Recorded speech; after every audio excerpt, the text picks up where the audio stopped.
Société, Éric Zemmour, la logique intersectionnelle est-elle la seule responsable? Ah non. Là aussi, la logique intersectionnelle que j'ai dénoncée tout à l'heure, c'est la conséquence. Mais Emmanuel Macron, vous savez, c'est l'incarnation de la fameuse phrase de Bossuet, qui est devenue maintenant tellement connue.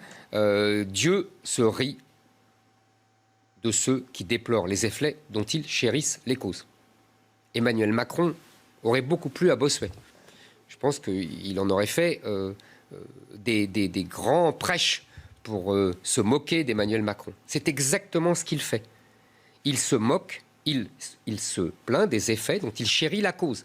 Parce que les causes, quelles sont-elles? C'est pas l'intersectionnalité, c'est pas la racialisation de la société n'est pas une cause, c'est une conséquence. Une conséquence de quoi? De deux choses. La première, de l'invasion migratoire depuis 30 ans venue du sud de la Méditerranée, Maghreb et Afrique, qui sont des civilisations... Invasion, mais du flux migratoire. Des flux migratoires massifs, apocalyptiques, depuis 40 ans, incontrôlés, en tout cas, incontrôlés, qui sont en train de changer la population française et qui sont en train surtout d'islamiser des quartiers entiers qui ne vivent plus sous les mœurs françaises. Ça, c'est la première raison, le nombre. Puisque j'en suis à mes citations préférées, à partir d'un certain nombre, la quantité devient une qualité. Engels. On l'a vu avec Jean-Sébastien Ferjou. Exactement. Bon, première chose. Et puis deuxième chose, comme la nitrate et la glycérine, pour faire la nitroglycérine. La deuxième chose, avec le nombre, c'est le renoncement à l'assimilation. C'est-à-dire qu'à partir du moment où on ne donne plus un modèle culturel, qu'on ne l'impose plus, qui est le modèle culturel de l'homme blanc, occidental, français, chrétien et héritier de la culture gréco-romaine. Vous voyez, voilà. Ça, c'est la culture dominante en France pendant 1000 ans. À partir du moment où on ne donne plus, où on ne veut plus donner cette culture dominante et qu'on ne l'impose plus, ça s'appelle l'assimilation. On ne l'impose plus dans les mœurs, dans la façon de s'habiller, dans les prénoms de ses enfants, etc. Eh bien, qu'est-ce qu'on a? On a des diasporas qui s'organisent comme au pays et qui s'organisent selon les mœurs de là où ils viennent, puisqu'elles ne se soumettent plus et elles ne sont plus contraintes de se soumettre à ce modèle dominant. Donc chacun s'organise comme il l'entend. Et donc, évidemment, on se regarde en chien de faïence, puisque chacun a son modèle culturel, chacun a son modèle civilisationnel, chacun a son modèle religieux, donc son rapport avec l'autre, son rapport avec les femmes, vous voyez. Donc c'est ça la racialisation.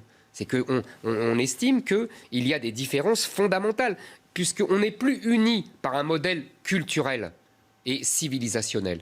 Et qu'est-ce que dit Emmanuel Macron dans d'autres déclarations? Qu'il est contre l'assimilation, qu'il pense que c'est dépassé, qu'il ne veut plus l'imposer.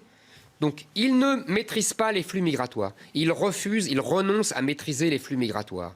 Et deuxièmement, il refuse l'assimilation. Et après, il vient se plaindre de la racialisation. Vous savez, en plus, le problème, c'est que depuis 40 ans, je l'ai dit, on vit l'arrivée de millions de gens venus du Maghreb, venus d'Afrique, qui ont des cultures le plus souvent islamiques, mais pas seulement, et qui sont très loin du modèle gréco-romain et chrétien. Et c'est très important parce que c'est seulement de ce modèle qu'est né le type de citoyenneté.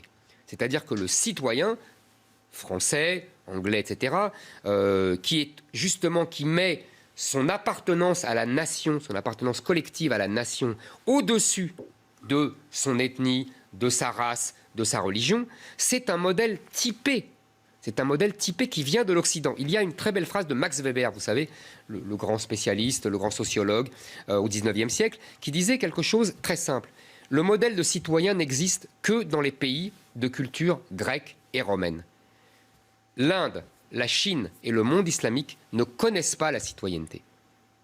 Ils ne connaissent que justement ces relations ethniques, raciales, etc. Donc quand ils viennent en France et qu'en plus on leur dit « Non, non, c'est pas la peine de vous assimiler, de vous approprier le modèle culturel gréco-romain et catholique », mais comment voulez-vous qu'il n'y ait pas une racialisation des rapports sociaux? Comment voulez-vous qu'il n'y ait pas une méfiance et une distance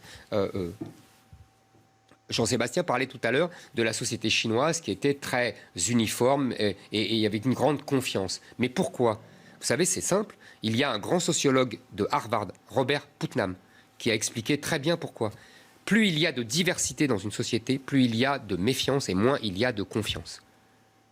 Voilà, tout simplement, quand on ne partage pas un même modèle culturel, eh ben, on se rattache à d'autres différences, à des différences raciales, ethniques. Donc, si vous voulez, la racialisation de la société, ce n'est pas dû à ce que Emmanuel Macron dénonce. C'est dû à ce qu'il chérit. C'est dû à ce qu'il défend, à ce qu'il promeut. Donc, comme d'habitude, voilà, il est là, il se plaint des conséquences et il ne lutte absolument pas contre les causes.